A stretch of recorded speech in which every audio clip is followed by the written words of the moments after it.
Hi everyone. I just love the What's New in Minerals mornings at Rochester. I just have a few to add this year myself, but I'm happy to say that among them are some specimens that are just remarkable for the species. I'm going to start with an absolute killer specimen of the rare phosphate mineral V10 Llamatite. There was a find in Pakistan in July. The find produced about 100 specimens, but only a few that were of top-notch quality. This is just a stunner with a doubly terminated 6 centimeter crystal. In Munich this year, there was a small group of about half a dozen specimens of heulandite from the Amash mine in India with intense red color. The red is owing to inclusions of hematite. These are just beautiful specimens. Another find that made its debut in Munich this past fall was a find of hydroxyl herderite. Of course, we know hydroxyl herderites from Minas Gerais in Brazil, but these are from the Alto de Chagas claim in Paraíba. They are well formed and sharp, really nice crystals.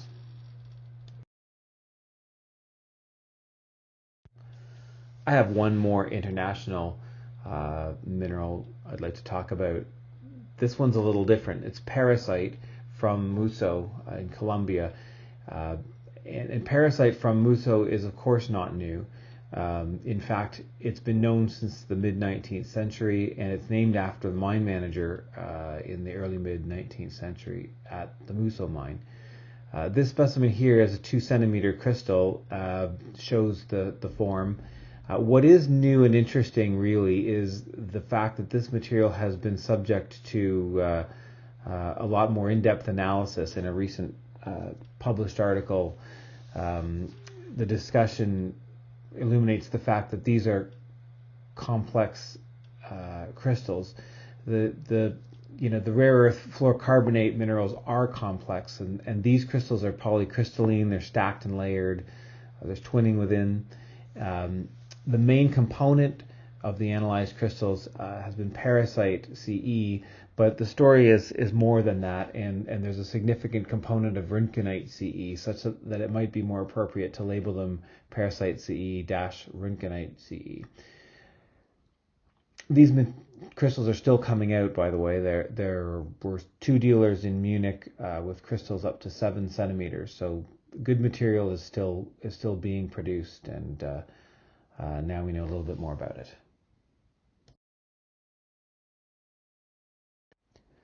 All right, time for some Canadian content.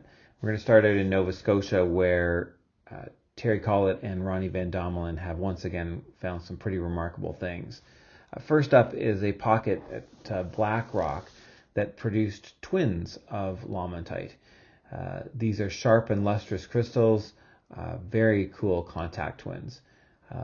I don't believe we know of any other contact twins from Nova Scotia for Lawmantite. Just a note about these pictures, by the way, you're going to notice that these are translucent crystals.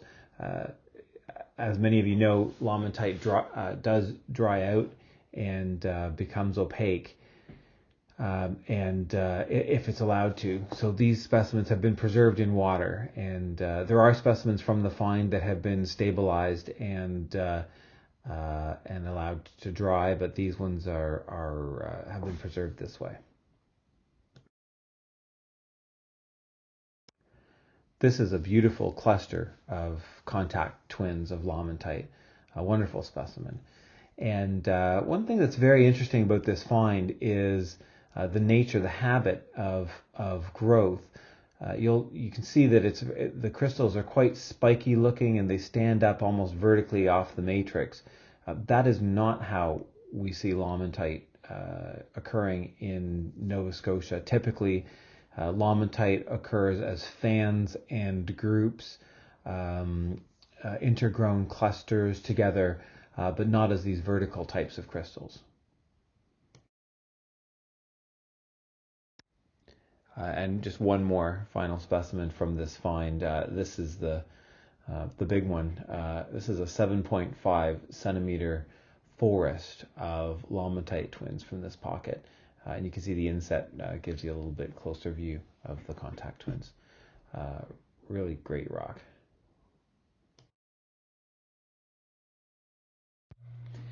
In recent years, the Blomidon Peninsula has produced a few sporadic Natrolite specimens, small clusters, but this one is in a completely different league. This is an 11 centimeter ball of crystals. The ball is quite round and up off the matrix. The crystals are wonderful up close. The Natrolites are sharp pyramidal terminations and sharp and lustrous. These balls, by the way, have been analyzed, and they are Natrolite at and near the surface and outer edges of the ball. The core of the ball is in fact mesolite. Now you can see the Natrolite tips if you look closely in the lower right limb of the ball, and also top center and over to the left. They catch the light quite nicely. You can also see that this specimen is sprinkled with sparkling analcime crystals just to add a little bit of extra style. An absolute killer.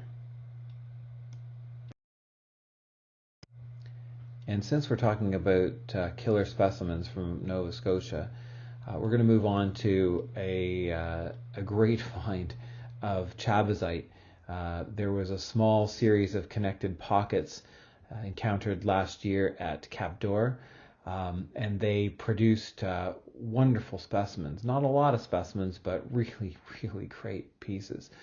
This specimen, in fact, when you hold it in your hand, these crystals look quite white, and so the dark.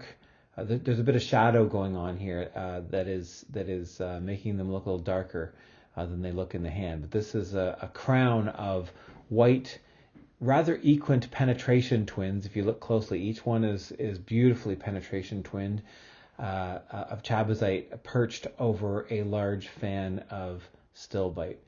Just a real scream of a piece. And here's one more world-class Chabaziite specimen. This is a floater.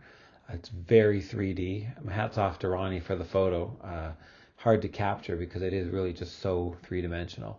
But it's a perfect penetration twin, equant, and it has beautiful filigree inclusions of goethite and also soladinite. So it's got a bit of color to it. This is just an absolutely wonderful, wonderful Chabaziite specimen. My last item is a happy story, mostly, but tinged with a bit of an unhappy story at the end. We had a rather remarkable vein dike occurrence near Tory Hill with super sharp, lustrous, exceptional fluorictorite crystals. And I should just say here, the material from this vein dike has not yet been confirmed by analysis. Pretty much everything along this ridge that has been analyzed has been fluorictorite, but at some point there will be an Ontario Amphibole discussion for me to present, and we're not there yet. Anyway, we had a rather remarkable find of this stuff. Many habits and quite the sizes, some great twinning. And I was teeing up to photograph them, and I was getting all warmed up with these miniatures. So I took some miniatures. And one of the things that was most remarkable of this find really was the size of some of the crystals. I mean, large crystals are common up in our area, but these were high quality large crystals, and really the best are quite something for the species. So I was getting all warmed up with these miniatures, and the power pack on my studio lighting for photography fried out.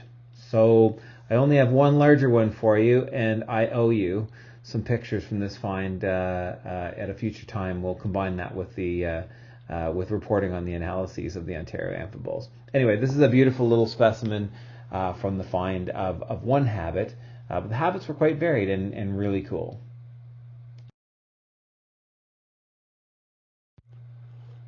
This is just a sweet little one. with really cool bladed, like tooth-like edges. Really, really neat specimen. But again, I was really just getting warmed up for the big stuff. Anyway, neat specimen. Okay, this is the one photograph that I do have that hints at why this find was so special and worthy of inclusion in what's new. The best of the specimens from this find are right up at the top for fluororictorite. And they're special for a couple of reasons. One is the habit. We do not typically see fluororictorites of this kind of size where they are so elongated. They're actually kind of tough to collect. This specimen is 23 centimeters long and doubly terminated, but you're seeing it on a bit of an angle the way I photographed it. If you were to rotate it so that that dark edge was facing you face on, that crystal is only about 2.5 centimeters thick. And they're wonderful crystals. They're actually sharp and have good luster. We did have crystals up to about 45 centimeters long in this vein dyke, but the larger you get, the nicer they aren't, as is so typical in the Grenville. But anything from 20 centimeters down or 25 centimeters down, we had some wonderful, superb fluororictorite crystals. The other aspect of these crystals, or about this find that was remarkable, is that we had some really super twins. Twinned amphiboles are known from the Tory Hill vein dykes. Over at Bear Lake, the fairy fluorocatophorites can sometimes had beautiful twinning. And we do find twins uncommonly along the Gibson Road east, but it is not common to find several of them. We've had a good number of them in this particular vein dyke. The twinning is very interesting. This specimen here is twinned, so if you were to look at each of those stepped parallel growth terminations, if you look from over top, they look like pyramidal scapolite terminations. However, at the other end of a crystal, there's typically a reentrant twinning, and there's a beautiful reentrance from this find. Some of the crystals are doubly terminated and twinned, where you can see at one end you get the pyramidal termination, and at the other end you get the reentrance. So it's a bit of a hemimorphic look. Very, very nice specimens. So I do promise to come back with more photographs from this remarkable find, probably in conjunction with an amphibole analysis, which we clearly need to complete to be sure as to what all the various amphiboles really are. So we'll look forward to talking about them again at a future symposium. And with that, I'm done. So that's it for what's new for me this year. Okay, and I have one What's New in Mineral books coming soon. This is from Mike Menzies and Jeff Scoville, edited by Bob Martin, published by the Mineralogical Association of Canada. Of course, many of you know the MAC publishes great books, including the recent Mont Saint-Hilaire book. We are expecting to see this book in June, and it is about the geology and occurrences of gem-bearing pegmatites. This features a large number of localities. It's a large book with a lot of photos and maps. It has been contributed to by about 100 contributors and written for a wide audience, collectors and academic readers. So I think everybody here will be excited to see this book when it's out. And that's a wrap for me.